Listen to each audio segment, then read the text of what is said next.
Hello everyone, welcome back to the 10th lecture of HTML5 and यहाँ पर हम बात करने वाले ब्लॉक कोड टैग के बारे में।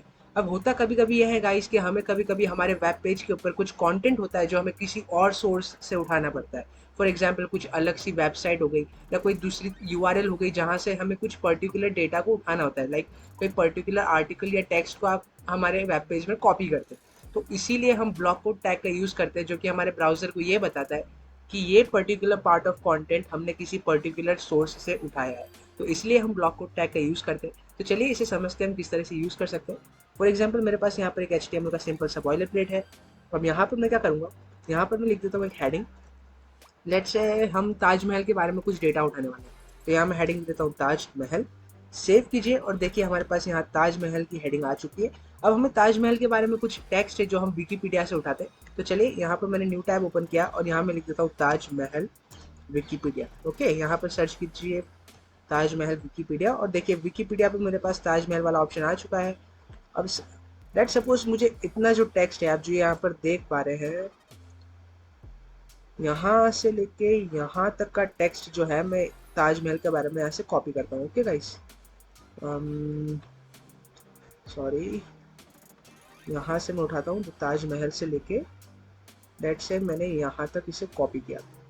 ओके, एंड यहाँ पर आइए एंड यहाँ पर आपको कुछ नहीं करना है। H1 के अंदर यहाँ H1 के नीचे यहाँ लिखिए ब्लॉक कोड एंड यहाँ पर आप लिखिए ब्लॉक कोड। ओके, अब यहाँ पर आइए एंड कर दीजिए इसे कंटेंट को पेस्ट। राइट, अब देखिए गाइस यहाँ पर मैंने इस कंटेंट को पेस्ट कर दिया।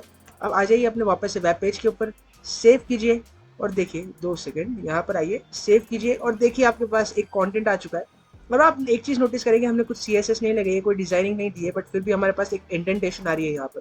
तो ये हमारे ब्लॉक कोड टैग की वजह से आता है, जहाँ पर हमें कुछ थोड़ी सी इंडेंटेशन ब्लॉक कोड टैग हमें हमारे वेब पेज पर दे देता है। अब गाइस यहाँ पर जो हमने ये कंटेंट उठाया है, ये कैसे पता चलेगा कि हमने कौन से सोर्स या कौन से URL या कौन सी वेबसाइट से उठाया? तो इसीलिए हमारे पास ब्लॉक कोड टैग के अंदर एक एट्रीब्यूट होता है जिसे हम बोलते हैं साइट एट्रीब्यूट। तो चलिए यहाँ पर आप लिखिए साइट। उसके पहले आप गाइज एक काम कीजिए, जहाँ सर हमने ये पर्टिकुलर कंटेंट को उठाया है उस वेब पेज का, यानी कि ये देखिए विकीपीडिया का ये जो पर्टिकुलर URL है, इसे हम यहाँ से कॉपी कर लेते हैं क्योंकि हमने जो कंटेंट उठाया है वो इस URL से उठाया है। राइट, तो यहाँ पर आइए, मैंने उसे कॉपी कर लिया है। यहाँ पर ब्लॉक कोड के अंदर एक एट्रीब्यूट होता है जिसको हम बोलते हैं साइट एट्रीब्यूट, यहाँ लिखिए साइट और यहाँ पर डबल कोट्स के अंदर पेस्ट कर दीजिए इस पर्टिकुलर URL को। तो ये पर्टिकुलर देखिए मैंने ये कर दिया है।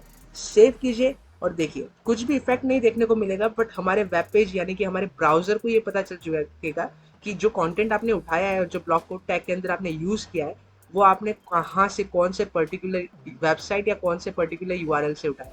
So this is all about the block code tag guys. मिलता हूँ नेक्स्ट वीडियो में, टिल देन बाय बाय।